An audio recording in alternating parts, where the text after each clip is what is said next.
What's up, traders? It's Katie here from Trade Ideas, and I'm here to give you this week's new blog update.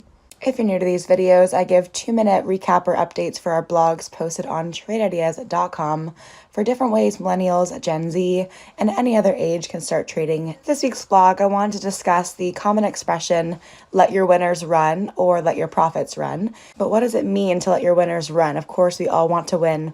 We all want to succeed. So how do we actually do that? Well, in order to do that, you have to both satisfy the logical and research-based mind, as well as the emotional impulsive mind, which is very hard to do as a trader.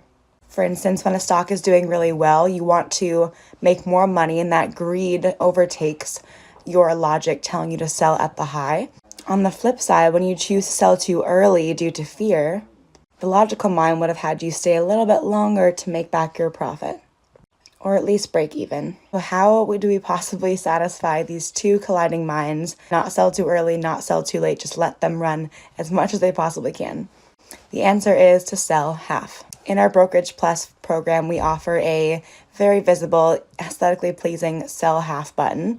It makes the pressure so much easier off of you because you win either way.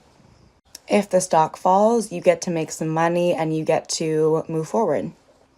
If the stock does well, you still sold half, so you have that security, but you're still in it, so you're still making money. When in doubt, sell half. For more tips like this in my article, click the link below to read at trade-ideas.com/blog for yourself today. And keep an eye out for our second blog this week, how to use RSI to prove that some stocks are not always how they first seem.